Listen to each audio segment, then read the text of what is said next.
Pemirsa, kebakaran lahan yang melanda wilayah Ogan Ilir dalam beberapa waktu belakangan mulai berdampak pada kesehatan. Berdasarkan data dari BPBD Ogan Ilir hingga September 2023, luas lahan terbakar di Ogan Ilir mencapai 270 hektar. Sementara informasi dari Dinas Lingkungan Hidup, kualitas udara di Ogan Ilir masuk kategori tak sehat. Selengkapnya akan dilaporkan rekan Agung Walang Tribun Sumsel, Okanda. Rekan, silakan laporan Anda. Ya, selamat siang rekan Justina dan juga Tribuners. Kebakaran lahan masih melanda wilayah Ogan Ilir. Data dari Satgas Kebakaran Hutan dan Lahan sejak Januari hingga September, tepatnya per tanggal 10 September kemarin sudah ada 270 hektar lahan terbakar. Ratusan hektar lahan ini tersebar di beberapa titik, diantaranya di Kecamatan Indralaya, Kecamatan Indralaya Utara, Kecamatan Pemulutan, dan Pemulutan Barat. Intensitas kebakaran yang paling tinggi dimulai sejak Agustus lalu, ini juga merupakan dampak dari fenomena El Nino, di mana meningkatnya suhu muka laut di Samudra Pasifik bagian tengah dan timur yang berpengaruh ke wilayah di sekitarnya, termasuk juga di Indonesia dan Sumatera Selatan, juga di Ogan Ilir. Tim Satgas Kebakaran Lahan terdiri dari TNI, Polri, BPBD, dan Manggala Agni dibagi tugas untuk memadamkan api bersama relawan, ada relawan damkar dan juga masyarakat peduli api atau MPA. Akibat kebakaran lahan, saat ini sudah berdampak pada kesehatan karena kabut asap sudah melanda sebagian besar wilayah Ogan Ilir, bahkan sampai ke Palembang. Objek vital yang terdampak bencana kabut asap diantaranya jalan lintas Palembang Indralaya, kemudian jalan tol Palindra atau Palembang Indralaya, di mana jarak pandang sempat mencapai hanya sekitar 20 meter. Namun beberapa hari terakhir kabut asap sudah mulai mereda dan statusnya masih di zona kuning, artinya tidak sehat, dengan parameter 2,5. Itu data dari Dinas Lingkungan Hidup dan Kehutanan Kabupaten Ogan Ilir.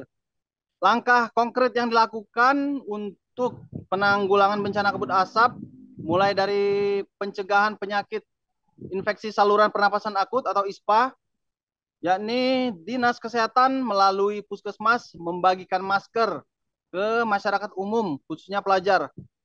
Ada 50.000 lembar masker yang dibagikan kepada warga melalui 25 puskesmas yang ada di Ogan Ilir.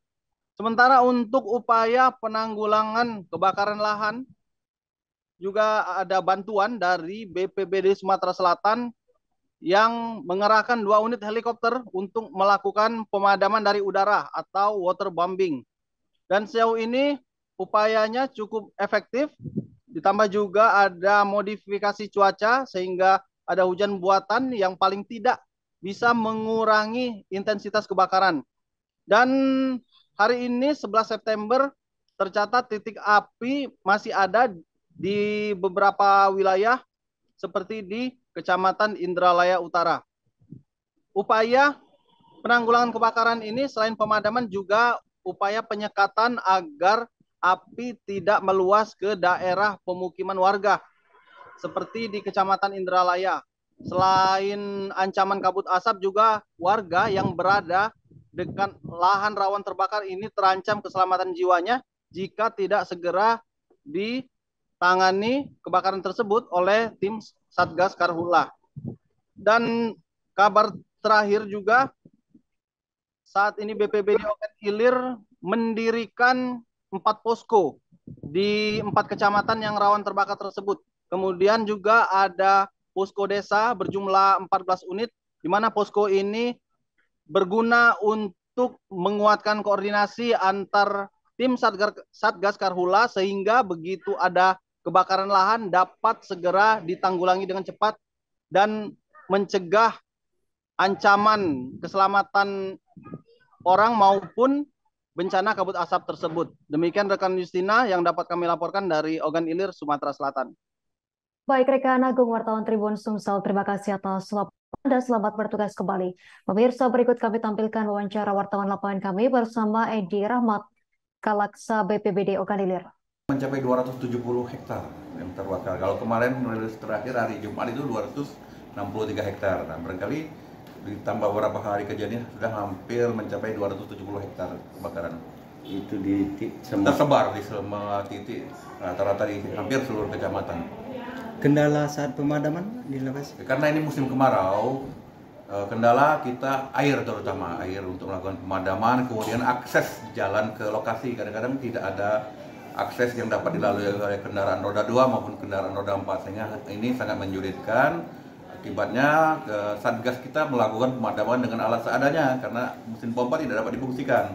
Jadi dengan ranting-ranting kayu atau alat-alat lain yang bisa memadamkan api.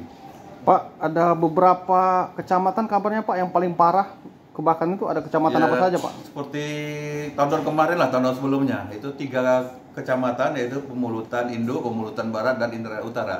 Itu yang paling sering terjadi kebakaran hutan lahan, dan itu memang berulang di lokasi itu. Terima kasih sudah nonton. Jangan lupa like, subscribe, dan share ya.